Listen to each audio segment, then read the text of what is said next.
తిరుపతి అలిపిరి మార్గంలోని అరవింద ఆసుపత్రి దగ్గర మరోసారి చిరుత సంచారం కలకలం రేపింది. చిరుతను చూసిన ఆసుపత్రి సెక్యూరిటీ సిబ్బంది భయంతో పరుగులు తీశారు. చిరుత సంచారంపై అటవీ శాఖ అధికారులకు ఆసుపత్రి సిబ్బంది సమాచారం ఇచ్చారు. గత వారం రోజులుగా అలిపిరి మార్గంలోని అరవింద ఆసుపత్రి, టాటా క్యాన్సర్ ఆసుపత్రి, ఇక సైన్స్ సెంటర్, టూరిజం ఆఫీస్ ప్రాంతాల్లో చిరుత సంచరిస్తూ అలజడి సృష్టిస్తోంది.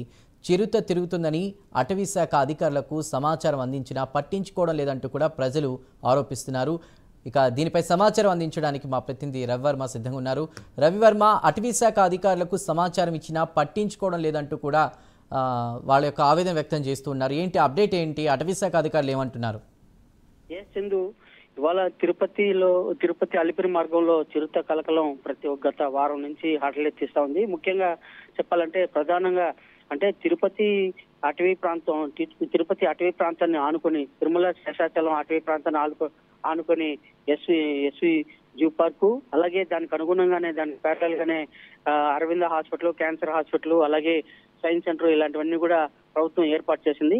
దాదాపు 1000 ఎకరాల స్థలంలో ఎస్వి యూనివర్సిటీ ప్రాంగణం అంతా ఉంది. ఆ ప్రాంగణంలో ఎస్వి యూనివర్సిటీ ప్రాంగణంలోనే వేదిక్ యూనివర్సిటీ, ఇలాంటి యూనివర్సిటీ కూడా స్థాపించింది. అయితే ఈ ప్రాంతంలోనే చిరుత కలకలం ఎక్కువగా లేపుతా ఉంది. ఈ నేపథ్యంలోనే గత వారం రోజులుగా గత 3 నెలల క్రితము ఒక చిరుతను బంధించినటువంటి ఫారెస్ట్ అధికారులు వేదిక్ యూనివర్సిటీలో చిరుతను బంధించేందుకు బోన్లు అయితే ఏర్పాటు చేశారు. ఆ బోన్లో ఒక చిరుత పడింది. అయితే మిగతా ఇంకొక చిరుత దాని పిల్లలతో పాటు తిరుగుతా ఉందని చెప్పేసి అటవీ శాఖ అధికారులే ఐడెంటిఫై చేశారు. దాన్ని పట్టుకునేందుకు బోన్లు కూడా ఏర్పాటు చేశారు. వేదిక్ యూనివర్సిటీలో దాదాపు 3 బోన్లు ఏర్పాటు చేశారు. అయితే బోన్లకి చిరుత అయితే బోన్లు చూసి వెళ్ళిపోతా ఉంది, కానీ ఆ ప్రాంతంలో పడడం లేదని చెప్పేసి ట్రాప్ కెమెరాల ద్వారా అటవీ శాఖ అధికారులు అయితే ఐడెంటిఫై చేశారు.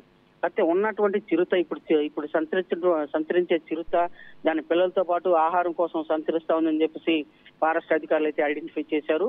దానికి అనుగుణంగానే నిన్న దాదాపు రోడ్డు దాటుతున్న క్రమంలోనే 2-వీలర్ లో వెళ్తున్నటువంటి వారి మీద అటాక్ చేసినటువంటి ఘటన కూడా మనం చూసాము. అలాగే ఇవాళ క్యాన్సర్ హాస్పిటల్, అలాగే అరవిందో హాస్పిటల్ ఆ ప్రాంతంలో వెనుక భాగాన తిరుగుతా ఉందని చెప్పేసి అక్కడ ఉన్నటువంటి అరవిందో హాస్పిటల్ సెక్యూరిటీ సిబ్బంది ఐడెంటిఫై చేశారు. పోలీసు ఫారెస్ట్ అధికారులకైతే సమాచారం ఇచ్చారు. ఫారెస్ట్ అధికారులు అప్రమత్తంగా ఉండాలి, చిరుత సంచరించేటప్పుడు అప్రమత్తంగా ఉండాలని చెప్పేసి తరచూ అప్రమత్తంగా ఉండాలని సూచిస్తున్నారు తప్ప వాటిని బంధించేందుకు ఎలాంటి చర్యలు చేపట్టడం లేదని చెప్పేసి ఫారెస్ట్ ఇక్కడ అరవిందో హాస్పిటల్ కాడ ఉన్నటువంటి సెక్యూరిటీ సిబ్బంది అయితే వాపోతున్నారు.